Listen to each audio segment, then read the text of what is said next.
Assalamualaikum dan selamat sejahtera. Hari ini saya sambung lagi video yang kedua, iaitu berkaitan dengan sistem catatan bergu. Berkait rapat dengan video yang pertama yang sebelum ini, iaitu debit dan juga kredit. Sebelum itu, kita kena faham dahulu ataupun tahu apa itu sistem catatan bergu. Orang kalau nak jadi accountant ataupun belajar account, benda ni adalah benda yang pertama yang perlu dia tahu dahulu. Sistem catatan bergu adalah sistem yang telah pun diperkenalkan oleh Luca Pacioli pada tahun 1200 hingga 1500 sebelum Masihi, yang mana tujuannya untuk menyimpan rekod yang lengkap dan sistematik. Dah lama dah sistem ini diperkenalkan dan diguna pakai sehinggalah sekarang.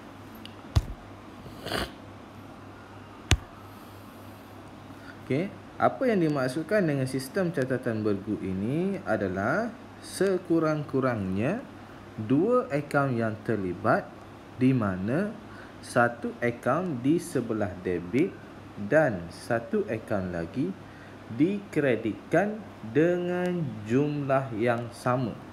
Jumlahnya mesti sama.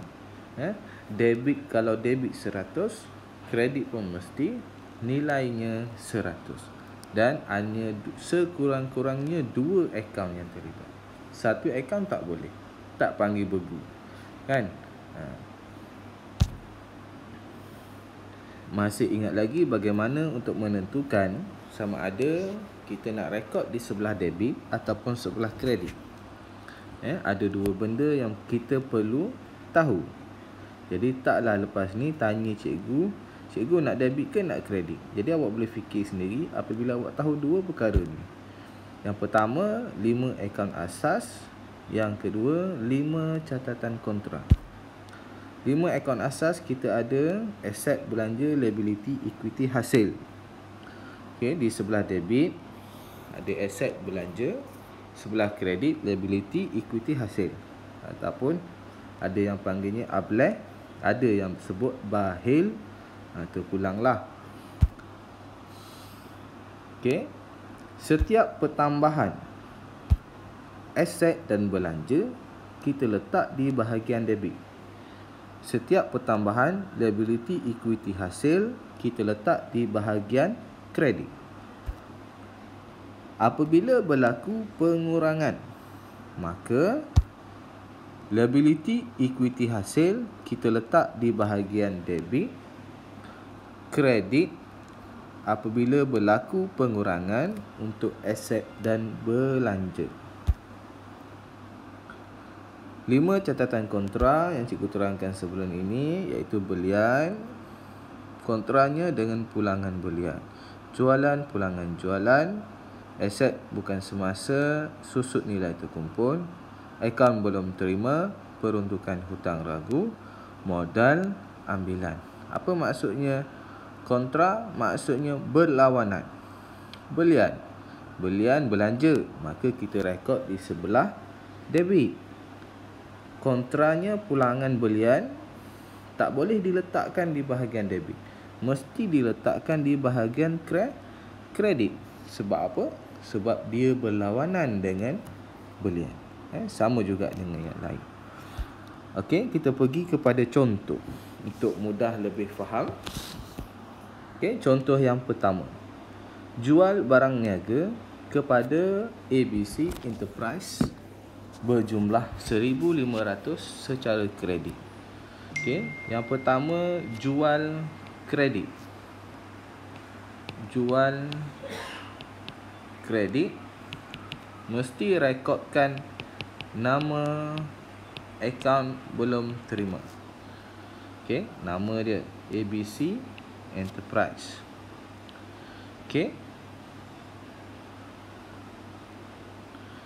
Yang kedua, kita akan rekodkan jualan. Maksudnya kat sini, bila jual kredit, ABT akan bertambah. Maka debit ABT ataupun kena tulis account belum terima ABC Enterprise sebanyak 1,500, kreditkan jualan sebanyak 1,500. Kalau awak tanya kat sini, kenapa ABT debit? Sebab apa? Kita jual, hutangnya makin bertambah. Sebab itulah kita debit. Aset bertambah sebelah debit. Yang kedua, jualan. Kenapa kita kredit? Bila kita jual kepada dia, jualan kita makin meningkat, maka pertambahan kepada hasil kredit. Jadi rujuk kepada jadual tadi. Maka dalam bentuk akaunnya, cikgu tulis ringkas, tapi dalam SPN tak boleh tulis ringkas. ABC Enterprise, debit, akaun belum terima ABC Enterprise. Tulis nilai dahulu 500. Lepas tu barulah tulis yang butirannya. Butirannya kita ambil yang berlawanan dengan dia, iaitu jualan. Sama juga akaun jualan, kredit, tulis nilai dahulu, barulah kita tulis akaun belum terima ABC Enterprise. Kenapa cikgu suruh tulis nilai dulu?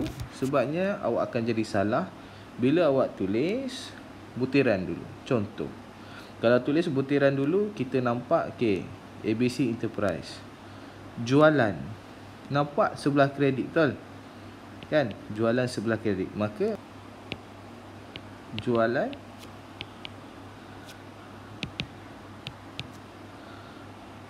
jualan 1,500. Yang ini salah. Kenapa? Sebabnya tengok tajuk ke atas. Yang kita debitkan adalah akaun belum terima. Tajuknya di atas, akaun belum terima. Kalau nak senang lagi, di atasnya terus tulis ini adalah aset bertambah debit berkurang kredit. Maka awak tahu bila bertambah debit. Ataupun tulis nilai dulu baru tulis butiran. Kenapa kita tulis butiran? Sebabnya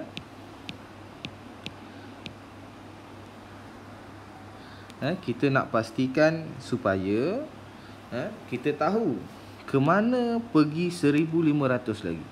Tadi cikgu beritahu dia mesti satu debit, satu kredit. ABC debit. Jadi tahu tak mana perginya ke sebelah kredit, satu lagi nilai 1,500.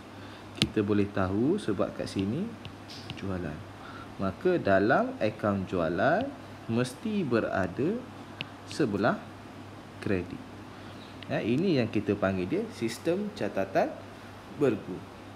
ABC debit, butirannya jualan. Yang lawannya jualan kredit, butirannya akaun belum terima ABC Enterprise. Boleh? Contoh yang kedua, terima komisen 2,400 dengan cek. Yang pertama di sini adalah komisen. Yang kedua adalah cek. Komisen adalah hasil.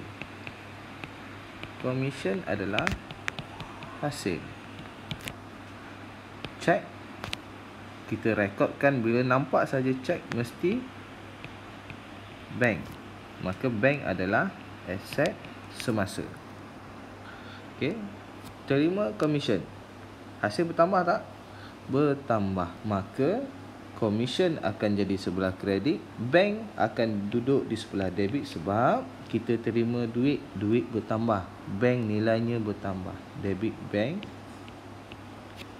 2,400, kita kreditkan komisen.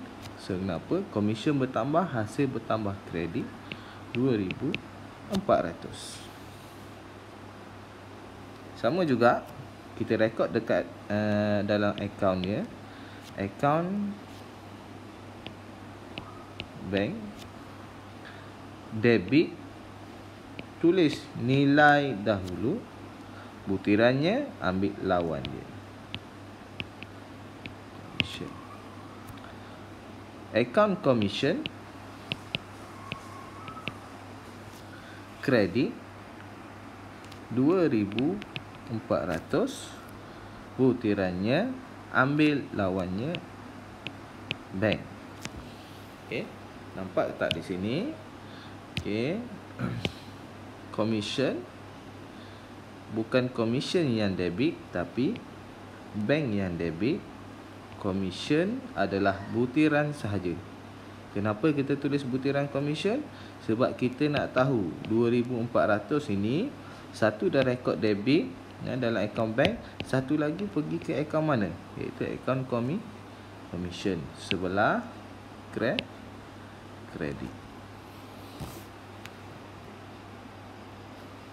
Contoh yang ketiga, bayar sewa premis dengan cek. Sewa adalah belanja, cek kita rekod sebagai bank adalah aset semasa. Kena kenal pasti dahulu.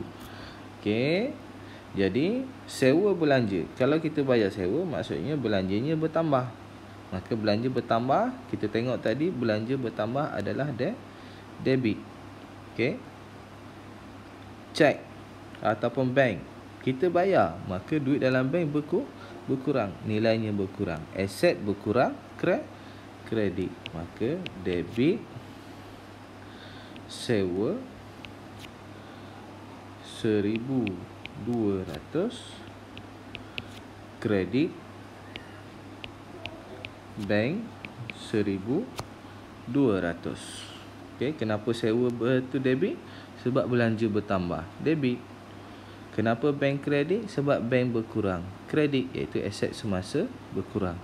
Okey, jadi dalam akaunnya, akaun sewa, rekod dahulu nilai 1,200, butiran ambil lawannya. Okey, akaun bank, rekod dahulu nilai, ambil lawannya sebagai butiran.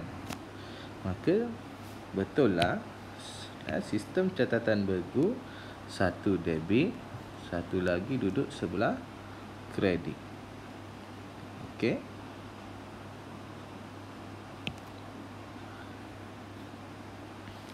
Okey, seterusnya, ambil tunai untuk kegunaan peribadi. Yang pertama, ambilan. Yang kedua, tunai. Ambil, kalau guna peribadi, dia akan jadi ambilan. Tapi kalau dia guna bukan untuk peribadi tapi untuk perniagaan, contohnya guna untuk promosi, tak boleh jadi ambilan. Yang kedua, tunai. Ambilan adalah tadi kat mana?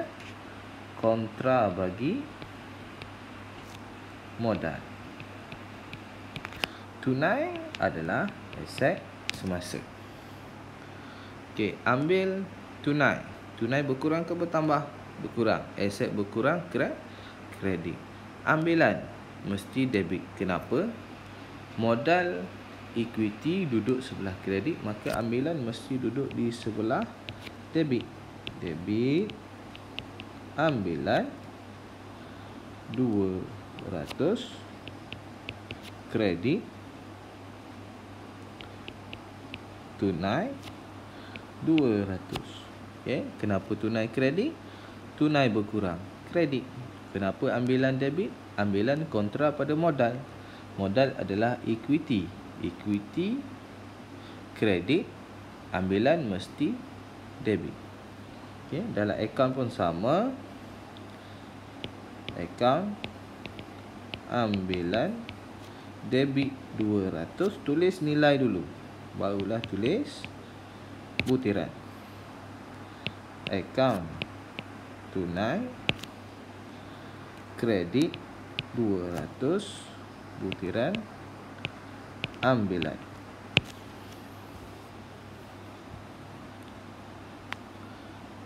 Okey. Seterusnya, kalau dia ada 3 akaun, macam mana? Okey, menerima cek daripada pelanggan 1,400 dan terima komisen 100. Pelanggan yang tadi tu, contoh yang tadi tu dibayar 1,500. Okey. Maka sekarang ini dia bayar 1,400, kita bagi diskaun 1,000. Okey. Maka yang pertama, cek pelanggan tadi ABC Enterprise. Yang ketiga, diskaun. Okey. Cek adalah bank, maka bank aset semasa. ABC Enterprise adalah aset semasa. Diskaun diberi adalah belanja.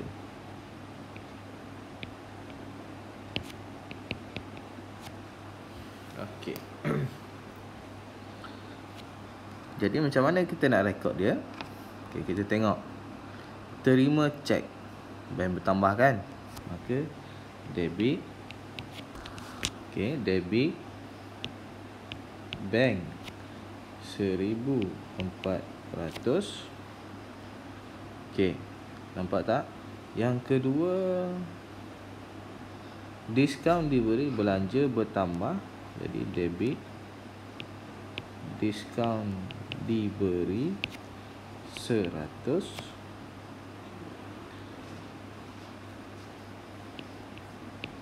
Kredit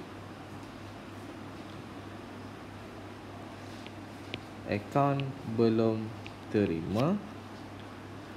Okey, bila bayar hutang, satu, dia akan berkurang sebanyak 1,400. Lepas tu dapat diskaun pula, maka keseluruhan sekali adalah 1,500 hutang yang berkurang.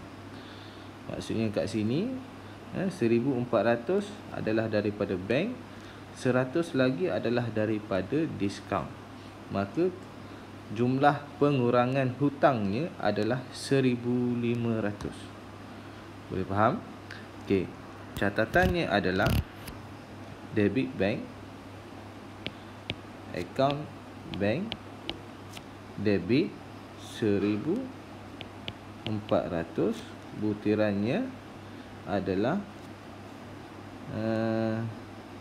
ABC Enterprise. Salah. Okey. ABC Enterprise. Okey. Kredit ABC Enterprise. Akaun diskaun diberi, debit 100, sama juga butirannya ABC Enterprise. Kenapa? Yang debit kita ambil yang kredit sebagai butiran. Akaun belum terima ABC Enterprise, kredit tak boleh tulis 1,500, tapi kita kena tulis satu-satu. 1,400 daripada bank dan 100 daripada diskaun diberi. Okey. Jadi hutang yang sebelumnya, soalan nombor 1 tadi adalah sebanyak 1,500 jualan. Okey, maka hutangnya ABT ni ada tak lagi? dah seimbang kan. Ini yang kita panggil dia sistem catatan bergrup. Satu debit, satu kredit dengan jumlah yang sama. Okey, kalau lebih maksudnya jumlah yang sebelah debit mesti sama dengan jumlah yang sebelah kredit.